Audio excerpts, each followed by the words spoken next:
start by apologizing. If by the time I'm done talking, you'll be upset, depressed, or even angry. But that is precisely my intention. I hope that we can channel that anger into some constructive conversation that will lead to solutions to some of the problems that I'm going to highlight in my talk. And I'll tell my talk through 3 short stories. The first I've called simply, Africa is not rising. So you see how it's starting to annoy you.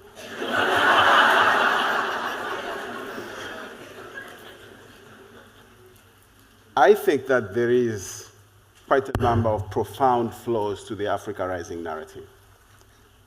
The first one being, we are coined not by an African, but a well-meaning Western journalist. Somebody who's standing outside, looking in, and comparing the state of the continent today to what it was 15 years ago. Obviously, it's better today than what it was 15 years ago. And we have embraced that narrative without questioning it. And I think that's why we are where we are, where I begin to question this whole idea of Africa Rising. And it's not the first time that we have believed without seeing. You know, the Africa Rising narrative is based on a very simplistic observation, an unfair comparison of the economic growth of some African countries over the last 10, 15 years, averaging something like 6 to 7%, compared to a very sluggish growth in the West. After the global financial crisis, the West has not been growing so fast. So, as usual, we accepted the name without questioning what it means. Now, the comparison between Africa and Europe is so unfair. I think that a fairer comparison would have been between Africa, a continent of about 1 billion people, and China in its rising years, about 20 years ago. China had also around 1 billion people. But if China could rise at 18% at the peak of its rising, why would 6 to 7% be called impressive? Unless, of course, we have accepted a special standard for Africa, a mediocre standard for Africa. Today, China is growing at 8%, and the whole world is calling it a recession. But Africa growing at 6% is special. Should we accept this standard as Africans? And if so, to what end? Why would we do that? The third flaw that I see in the Africa Rising narrative is that we have never actually tried to connect the so-called Africa's rise to decisions by Africans themselves, to connect the rise to decisions. I mean, the gentleman from Rwanda did demonstrate a link between his country's leadership decisions and the rise in life expectancy in his country. But that's Rwanda. That's not the whole of Africa. Africa is being painted with one brush as having risen. Everybody should be happy. But if you look at what has caused the GDP growth in these countries that have pushed up this average number, it's mostly commodities trade. But I don't remember African countries going out en masse to China, to India, marketing their commodities back in the 1990s when this trade started. It was the other way around. It's the Chinese who came looking. It's the Indians who came looking. It's the big Western oil conglomerates that came looking. Most times, facing resistance and all manner of issues from suspicious Africans who are sitting on resources whose value they don't even understand. That's what happened That's how this rising occurred. It reminds me of a situation where if I'm on a highway and I'm stopped for speeding, I actually don't need the cop to remind me that I was driving above the speed limit. I actually know. It's just been caught. Because I'm driving. I know that I was driving above the speed limit. But what if I was being towed in my own car, and I'm sitting at the wheel of my car, and I have a towing truck in front of me, and we get stopped for speeding? What would I say if the cop came to me in my car that is being towed and said he wanted to give me a ticket for overspeeding? I would admit having oversped because my car is moving above the speed limit, but the guy responsible for the ticket must be the tow truck driver, not me. And because we have not bothered to understand what is driving our rise, but accepted the praise, I think that is a big flaw in this whole narrative that we need to start questioning. I'm going to try and back this up with some facts and figures. You know that in this century, but also even before, you cannot have meaningful development without electricity. Now, France has a population of 65 million people, yet it generates 4 times more electricity, 4 times, than all the 47 Sub-Saharan African countries generate for their 805 million people. What that means is that a French person consumes 50 times more electricity than an African today. So what do you say if a Frenchman told you your continent is rising? You have to ask yourself, what exactly is he saying? And then there is a lot of talk about trade. Africa joining the world and becoming a partner in global trade. I don't know if you've checked, moving a ton of fertilizer from a US port to the Kenyan port of Mombasa, which is a 9,000-kilometer journey, costs $40. But moving the same ton of fertilizer from Mombasa to Kampala, 1,000 kilometers away, costs $120. That is 30 times. It costs 30 times more to move cargo across African borders than it costs to move cargo to African ports.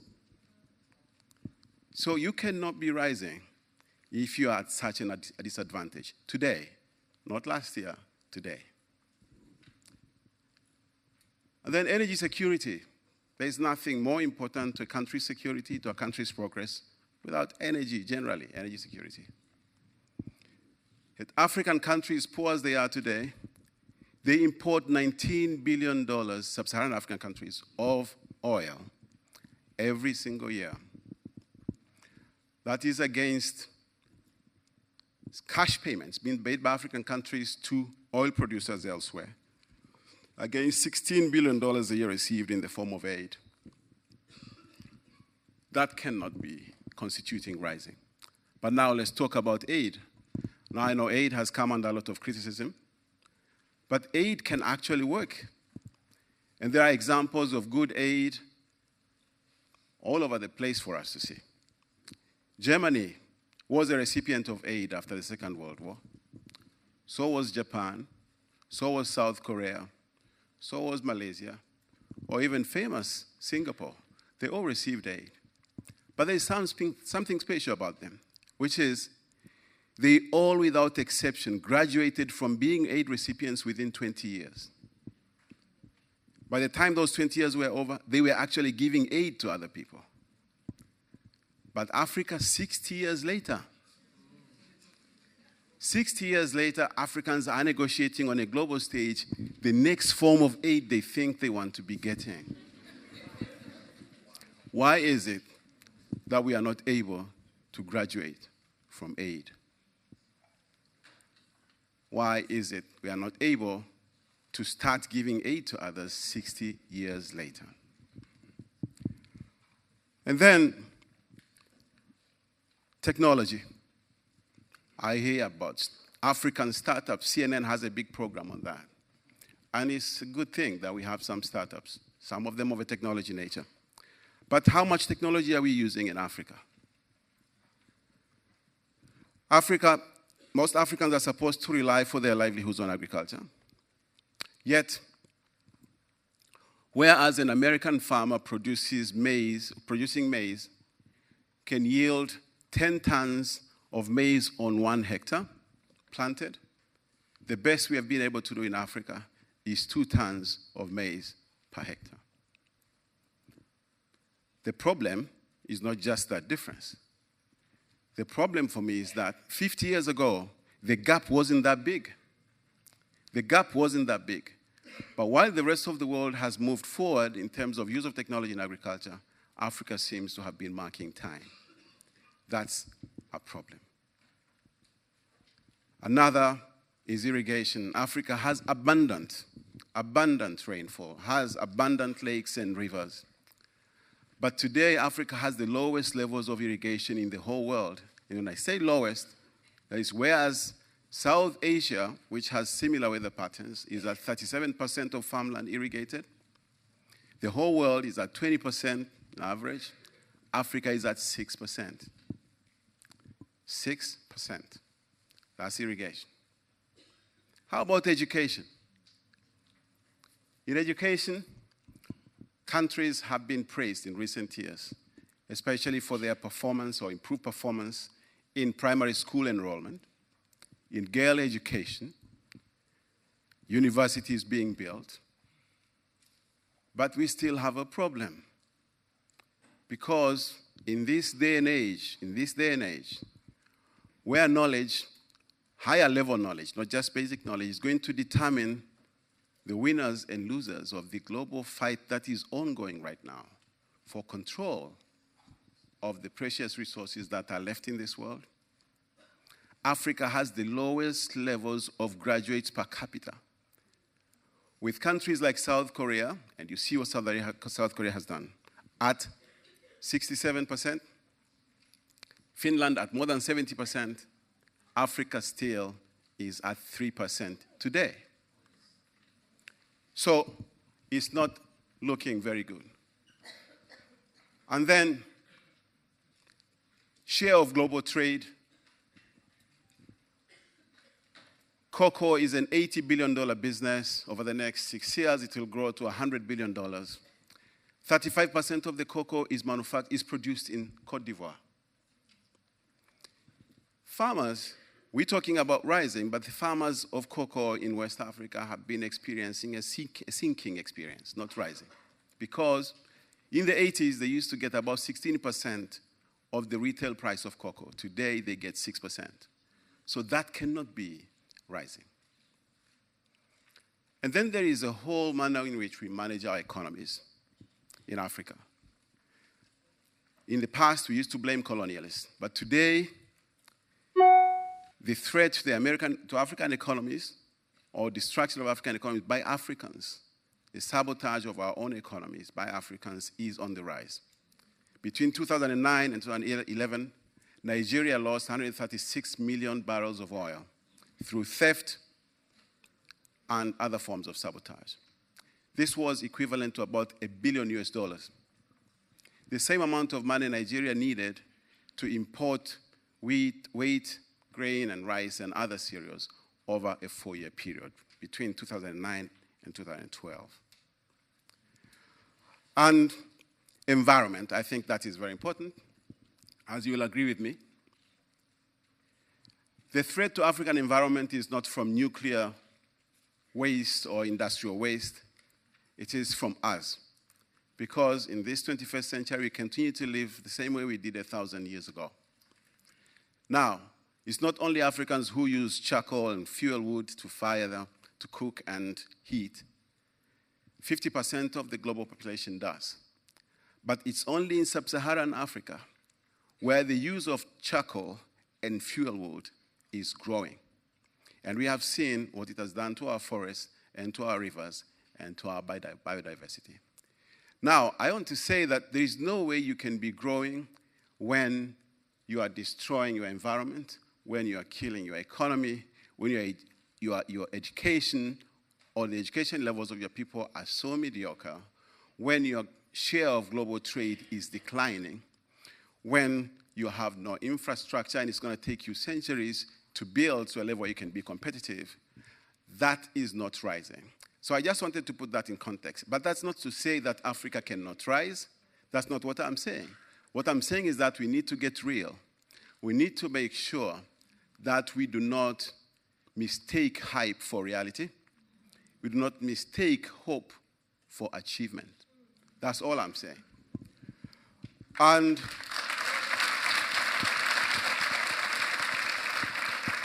my second story is about the unchanging behavior of Africans, and especially the leadership class. I'm going to compare what happened in my country 75 years ago to what's happening in Africa today. 75 years ago, a 40-year-old geologist from Canada called John Williamson stumbled across a very rich diamond mine in Africa, in my own country, as a matter of fact. And he was not even properly exploring. He just found people using big diamonds to play a traditional board game. And he made friends with the local chief and asked him if he could buy that piece of land where the mine was to stand until today. And the chief sold it to him for very little money and trinkets. And Williamson then went to the colonial government and asked for and obtained an exclusive license for mining in that particular area, which was promptly given, but also a law passed to make possession of diamonds by locals a criminal offense. And then he sent people around the villages to buy that diamond, and they bought it again for small money and trinkets. And he built a mine. He was a very, very good businessman. He died young, unfortunately, at the age of 58. But by the time he died, he was, if not the richest man in the world, but one of the richest people in the world. He had built the richest diamond mine in the world within 10 years of getting to that place. What did the people get? The local chief got a modern house, and the people in that area were allowed to use the water from the dams that he had put together for the mine workers, and they were allowed treatment in the clinic. Now fast forward to this day, and you see big headlines like, and these are true headlines, 5 of the world's biggest oil and gas discoveries were made in the world, were made in Africa in 2012. That's very exciting. We are all very excited. My own country made its own very big discoveries. We didn't make them. It's the latter day John Williamson made the discoveries 2 years ago. And do we know the value? We still don't know. Same like the old chief. And at how much did we sell it?